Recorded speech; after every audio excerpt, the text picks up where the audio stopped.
सुंदरवन के जंगल में टॉनी नाम की चिड़िया अपने पति के साथ रहती थी। उनको कई सालों से कोई भी बच्चा नहीं हो रहा था। एक बार टॉनी चिड़िया ने 4 अंडे दिए, जिसमें से वह बच्चा निकलने का बहुत बेसब्री से इंतजार कर रहे थे। आज मैं बहुत खुश हूँ, भगवान ने हमारी कितने साल बाद मुराद पूरी की है।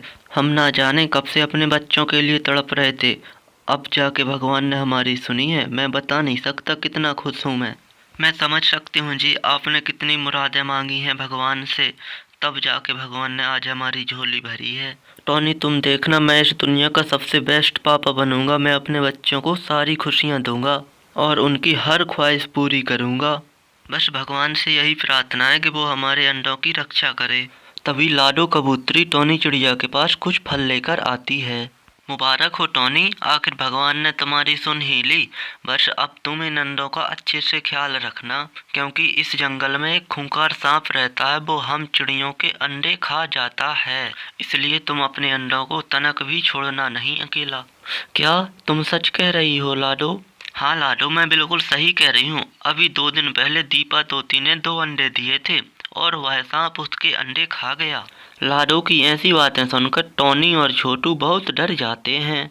देखो टॉनी, मेरा मकसद आपको डराना नहीं था। मेरा तो ये मतलब था कि आप आगे से और सतर्क हो जाओ। ठीक है लाडो, अब हम अपने अंडों को बिल्कुल भी अकेला नहीं छोड़ेंगे। उस दिन से टॉनी और छोटू और सचेत हो जाते हैं। जब टॉनी घर में नहीं होती तो छोटू अंडों के पास रहता, और जब छोटू घर में नहीं रहता तो टॉनी अंडों के पास रहती। मतलब बारी बारी से दोनों अंडों का ख्याल रखने लगे। दूर जंगल में रॉकी सांप रहता था। उसे टॉनी के 4 अंडों के बारे में पता चलता है। अरे वाह, ये हुई ना अच्छी बात, ये सुनाई ना तुमने अच्छी बात। मैं काफ़ी दिनों से भूखा था, मुझे कुछ खाने को नहीं मिला। अब खाऊंगा मैं उस टॉनी चिड़िए के 4 अंडे। ये लो तुम्हारा इनाम। उसमें से कुछ हिस्सा मुझे भी मिलना चाहिए रॉकी भाई। रॉकी अपना खाना किसी के साथ नहीं बांटता। आगे से ये सवाल गलती से भी नहीं करना, वरना तुम्हारी सेहत के लिए अच्छा नहीं होगा, समझे कालू कब्बे? सारे जंगल के पक्षी रॉकी सांप से बहुत डरते थे, उसके पास भी नहीं जाते थे।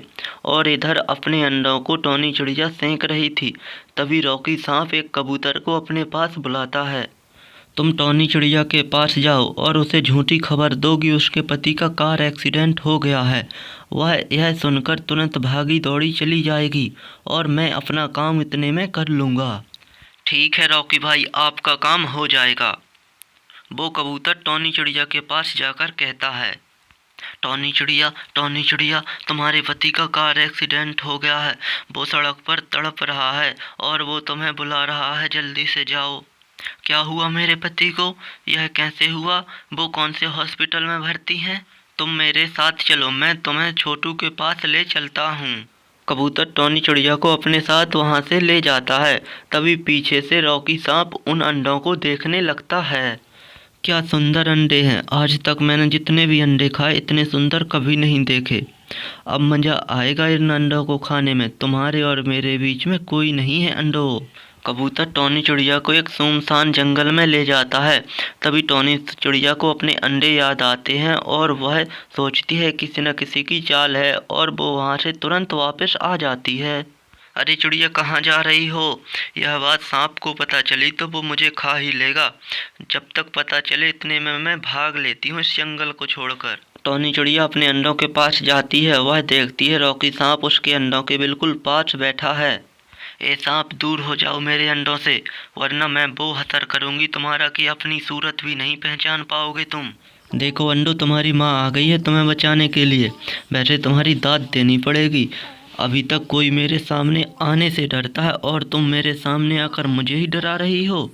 हाँ, क्योंकि मैं एक माँ हूँ और माँ अपने बच्चों पर आए संकट का सामना करती है, वो चाहे कितना ही बड़ा हो।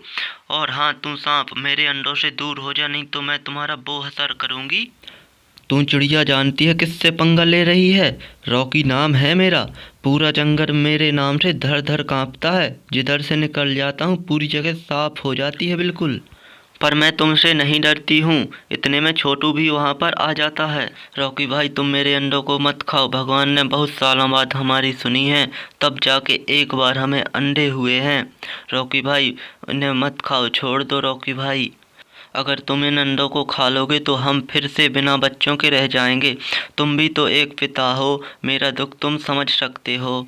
रॉकी सांप ऐसी दुख भरी बातें सुनता है तो उनका असर उस पर होने लगता है। तभी टॉनी भी बोल पड़ती है। हाँ रॉकी भाई, कम से कम हमारी ममता के खातिर हमारे अंडों को छोड़ दो। हमें कई सालों बाद एक खुशी मिलने वाली है, हमसे ये खुशी ना छीनो रॉकी भाई।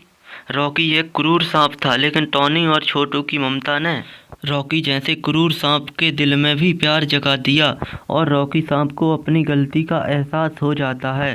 चिड़िया, आपका बहुत बहुत शुक्रिया जो मुझे अच्छी राह दिखाई। आज से मैं किसी भी चिड़िया के अंडे बच्चों को नहीं खाऊंगा। ऐसा कहकर वह रॉकी सांप उधर से चला जाता है और टॉनी चिड़िया अच्छे से खुशी खुशी रहने लगते हैं।